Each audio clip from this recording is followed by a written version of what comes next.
Hello बच्चों, आज जिस टॉपिक को हम डिस्कस करने वाले हैं उसका नाम है इलेक्ट्रिकल एनर्जी। तो कॉपी पेन निकाल लो और स्टार्ट करते हैं अपना खूबसूरत सा topic electrical energy. Electrical energy को पढ़ने से पहले हमको सर्किट डायग्राम के बारे में पता होना चाहिए कि सर्किट डायग्राम होता क्या है। उसके लिए मैंने क्या किया है, ऑलरेडी सर्किट डायग्राम के ऊपर मैंने डिटेल में जितना 10th वालों के लिए जरूरी है बोर्ड एग्जाम के लिए, ठीक है, उतना मैंने एक डेडिकेटेड वीडियो बना दी है। लिंक डिस्क्रिप्शन में है, अभी जाके देख लो या इस वीडियो से बात देख लेना, ठीक है। अगर आपको डाउट है तो, और सर्किट डायग्राम आता है तो कोई बात नहीं, ठीक है, तभी आपको ये चीज समझ में आएगी। तो स्टार्ट करते हैं। सबसे पहले हम क्या करेंगे, यहां पे एक सर्किट डायग्राम बनाएंगे, ठीक है। तो सर्किट डायग्राम बनाने के लिए हम क्या करते हैं, यहां पे पहले बैटरी लगा देंगे, ठीक है, और इसमें क्या दे देंगे, स्विच। जो बच्चों ये नेगेटिव टर्मिनल होता है, ये होता है लोअर पोटेंशियल और ये प्लस वाला होता है हायर पोटेंशियल। यहां पे मैंने क्या दिया, एक स्विच दे दिया, ठीक है, आई बात समझ में। और ये क्या है, बैटरी। अब बच्चों आपको पता है कि पॉजिटिव टर्मिनल से क्या फ्लो होता है, करंट, ठीक है। और यहां पे मैंने लगा दिया एक अमीटर। क्या लगा दिया, अमीटर। आपको पता है अमीटर क्या मेजर करता है, करंट को। तो बेटा जिधर हायर पोटेंशियल है, जिधर से करंट जा रहा है उधर अमीटर का पॉजिटिव और इधर नेगेटिव। मैंने पूरा वीडियो में, इससे पहली वाली वीडियो में पूरा डिटेल में बताया, आप वहां से सीख जाओगे, ठीक है, आसानी से। ये बच्चों क्या दे दिया, इलेक्ट्रिक बल्ब। इलेक्ट्रिक बल्ब, मैं थोड़ा स्पीड से तो नहीं जा रहा, कोई बात नहीं। तो बच्चों अब हम क्या करते हैं, स्टार्ट करते हैं इलेक्ट्रिकल एनर्जी को। तो यहां पे लिखेंगे let us consider an electric circuit. Electric circuit through which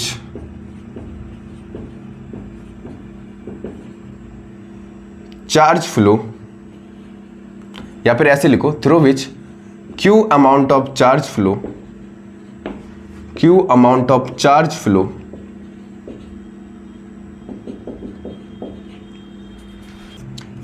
across the potential difference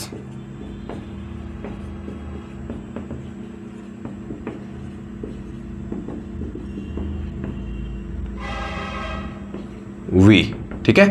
अच्छा बच्चों मैं थोड़ा एक चीज बताना चाहूंगा, ध्यान से देखना। बच्चों सारा काम पूरे सर्किट में है किसका, सबसे पहला काम है बैटरी का। बैटरी का मतलब है बेटा ये वोल्टेज है। क्या है, वोल्टेज। वोल्टेज का काम क्या है बच्चों, ये हायर, ये क्या करता है, चार्ज को, ये क्या करता है, चार्ज को पावर देता है। वी बैटरी क्या है, चार्ज को पावर देता है। जब चार्ज को ये पावर देगा तो सर्किट में क्या फ्लो होगा, चार्ज।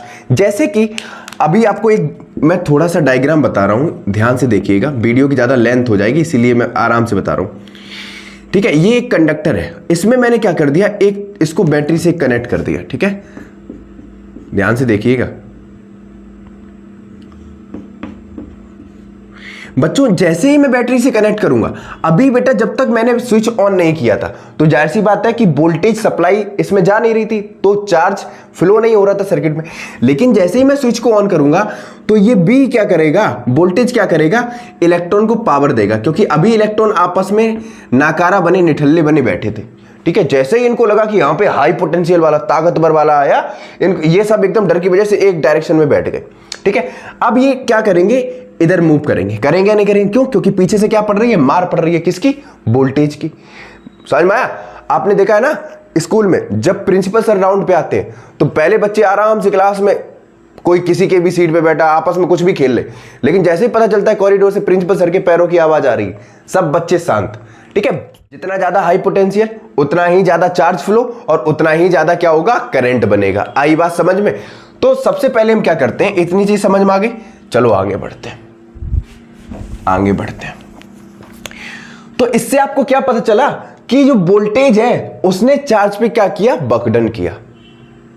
हमको क्या पता चला, जो वोल्टेज है इसने चार्ज पे क्या किया, बकडन किया, जिससे चार्ज पूरे सर्किट में अक्रॉस द टर्मिनल क्या हुआ, फ्लो हुआ। जब चार्ज फ्लो हुआ तो करंट बना, क्योंकि करंट है क्या, चार्ज पर यूनिट टाइम।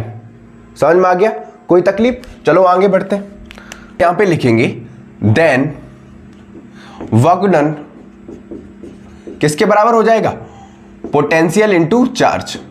यही तो होगा, पोटेंशियल इंटू चार्ज, क्योंकि V ने क्या किया, चार्ज के ऊपर बकडन किया, तो ये क्या हो गया, बकडन हुआ।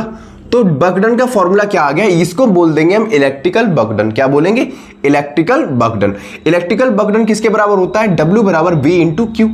इतनी चीज समझ में आ गई। अब बच्चों जो वर्क डन हुआ है, ठीक है, वो किसके इक्वल है, इलेक्ट्रिकल एनर्जी के, है या नहीं है?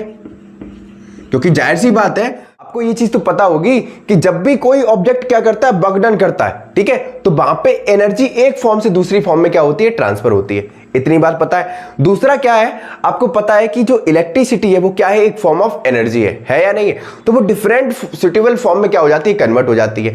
वही इलेक्ट्रिसिटी हीटर में बनके हीट एनर्जी प्रोड्यूस करती है, वही इलेक्ट्रिकल एनर्जी एसी में हमको कूलिंग प्रोवाइड करती है। तो एक ही मोड ऑफ एनर्जी अलग अलग तरह से काम कर रही है या नहीं कर रही, वो सुटेबल मींस में क्या हो जाती है, कन्वर्ट हो जाती है, ट्रांसफर हो जाती है। आई बात समझ में? ठीक है, अभी हम heating effect of electric current पढ़ाएंगे, तब आपको समझ में आ जाएगा। इतनी चीज समझ में आई। तो मैं यहां पे लिख सकता हूं बच्चों, E बराबर क्या हो जाएगा, V इंटू क्यू। ठीक है, इतनी बात समझ में आई। अब बच्चों इसको दे दिया मैंने इक्वेशन फर्स्ट। क्या दे दिया, इक्वेशन फर्स्ट। इतना बच्चों समझ में आ गया। आपको पता है एज वी नो, लेकिन पता तो सिर्फ मुझे ही है।